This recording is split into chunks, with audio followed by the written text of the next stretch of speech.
Ya Bu, nanti setelah ini saya akan menghubungi kepala sekolahnya biar tunggakannya sama enggak apa yang di kertas ini, gitu kan, sama, biar jelas. Iya. Saya juga kan yang pinjaman, maksud saya kalaupun bisa separuh ini ya Pak, soalnya saya kan untuk hari-hari juga minjem di teman gitu. Yang penting Ibu sekolah dulu aja lunas ya. Itu kan nomor satu Ibu. Iya sih. Kan itu ya. Segitu juga kan udah alhamdulillah. Iya, maksudnya ada rezekinya. Ke sekolah bisa separuh apa ya Pak ya, saya. Itu urusan nomor 2. Yang penting nomor 1 dulu sekolahnya lunas, biar nanti kalau ini teh SD kan dua-duanya, nanti kalau ke SMP jangan lagi ke swasta. Ini makanya hari Senin kan pendaftaran terakhir nih, yang terakhir saya berusaha untuk pulang tuh biar kasih tahu anak-anak. Ya udah gitu aja ya Bu ya.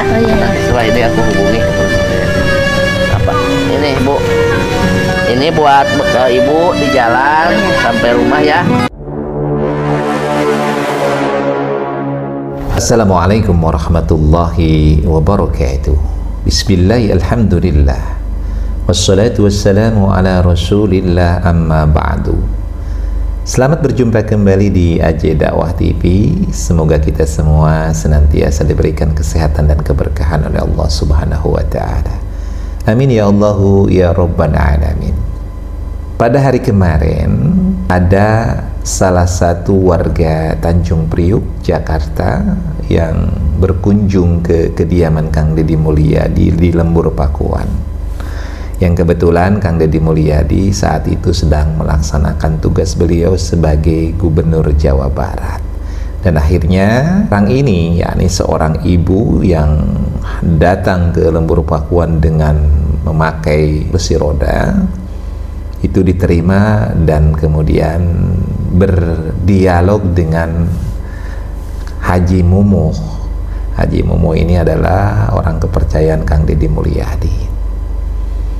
Di dalam dialog tersebut, di mana kemudian ibu tersebut mencurhatkan apa yang terjadi kepada dirinya, bahwa beliau ini memiliki anak yang cukup banyak, ya, 6 orang anak kalau tidak salah itu, yang sekarang ini beliau ini memiliki anak yang terbesar sudah usianya 24 tahun dan sudah ada juga yang menikah dan masih ada juga yang masih sekolah, bahkan sekolah dasar, masuk ke SMP, ya mungkin kelas 6.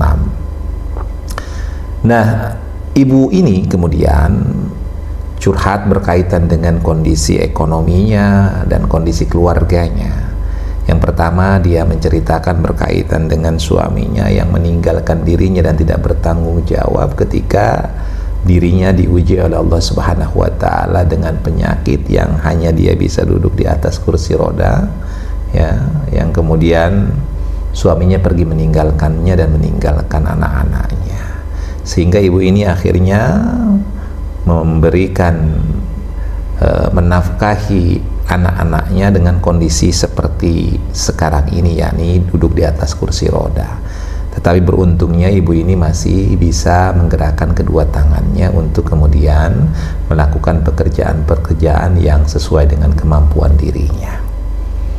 Nah, kemudian ibu ini mencurhatkan tentang permasalahan anak-anak sekolahnya, terutama yang harus dibayar, ya, dengan sejumlah uang yang cukup lumayan besarnya, ya, di angka kurang lebih di bawah 5 juta lah, di bawah 5 juta total yang harus kemudian dibayar oleh dirinya kepada pihak sekolah, karena memang anaknya ada yang sekolah di SD swasta, sehingga biayanya pun tentu lebih besar dibandingkan dengan sekolah yang di negeri, karena kalau di negeri ini kan tentu gratis.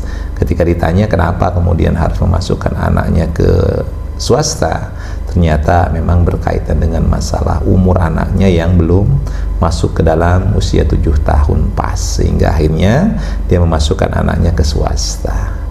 Nah, kemudian dia memberikan rekapan tentang biaya yang harus dikeluarkan oleh dirinya agar anak-anaknya ini tetap bersekolah. Dan kemudian Pak Haji Mumu ini menerima dengan sangat baik, sangat luar biasa, dan mungkin sudah berkomunikasi dengan Kang Deddy Mulyadi ya, sehingga kemudian akhirnya bahwa Kang Deddy Mulyadi khususnya itu akan membayar daripada tunggakan-tunggakan yang masih tersisa yang harus dibayar oleh anak-anak ibu ini. Nah, kemudian akhirnya ibu ini diberikan ongkos untuk pulang kembali ke rumahnya di Tanjung Priok, yang tentunya juga dimintakan tentang baik itu data-data sekolahnya maupun data-data rekening daripada sekolahnya, agar kemudian tidak terjadi hal yang justru merupakan, maaf dalam bahasa yang agak kasar, penipuan gitu. Maka harus ada sinkronisasi, perlu ada kompatibelnya antara data yang dibawa oleh ibu ini dengan fakta sesungguhnya yang terdaftar atau tercatat di pihak sekolah yang anaknya bersekolah di situ, yang masih nunggak. Nah, ada hal yang menarik sesungguhnya yang ingin diangkat adalah bahwa ibu ini adalah warga Tanjung Priok, warga DKI Jakarta, warganya Bapak Pramono Anung, yang kita ketahui bahwa namanya Jakarta itu kan APBD-nya atau fiskalnya atau anggaran daerahnya itu jauh di atas Jawa Barat. Dan sesungguhnya sebenarnya di Jakarta itu juga ada program-program pembantuan tentang hal ini, tentang BOS lah kalau orang bilang. Nah, juga ada bantuan-bantuan lainnya. Tetapi sepertinya ibu ini tidak kemudian secara sungguh-sungguh serius datang ke Pemda menemui Bapak Pramono Anung, atau mungkin sudah menemui tetapi kemudian Pak Pramono Anung tidak mau menemui, entahlah apa yang terjadi. Tetapi intinya adalah bahwa ibu ini jauh-jauh dari Tanjung Priok datang ke Subang untuk kemudian meminta bantuan Kang Deddy Mulyadi. Pertanyaannya, kok bisa warga Tanjung Priok kemudian datang ke Lembur Pakuan untuk meminta bantuan biaya pendidikan anaknya?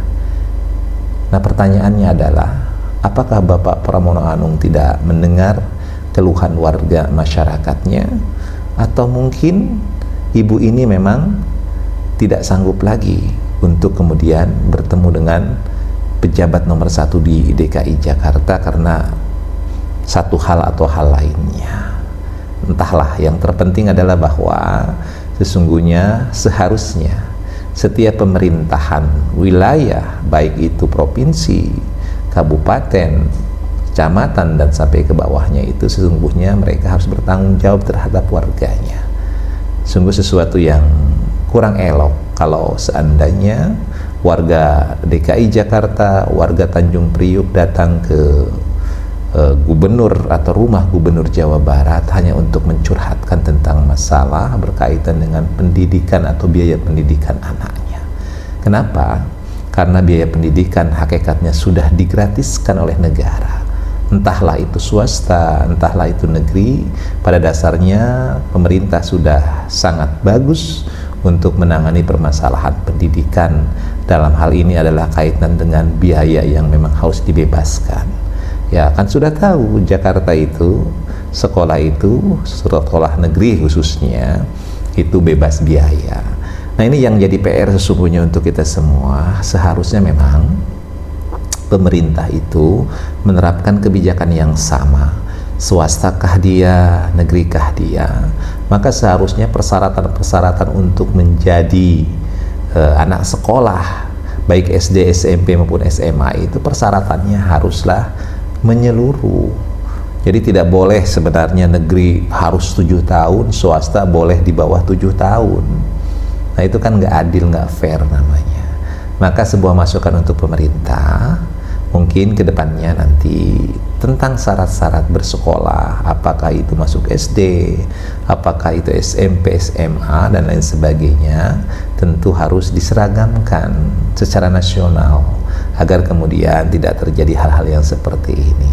Kan sangat mudah sebenarnya, swasta ataupun negeri dengan syarat yang sama, tinggal nanti pemerintah menekel atau pemerintahlah yang membayarkan biaya-biaya yang terdaftar di sekolah swasta tersebut. Kan sama saja sebenarnya, tinggal dilihat sejauh mana subsidi yang akan diberikan oleh pemerintah. Pemerintah dalam hal ini pemerintah daerah terhadap siswa-siswa yang bersekolah di swasta. Nah, inilah untuk PR untuk kita semua, agar kemudian kebijakan ini tidak sepertinya tebang pilih gitu ya. Jadi kadang-kadang kan ibu-ibu ini, orang tua ini belum 7 tahun, baru 6 tahun sudah dimasukkan ke SD.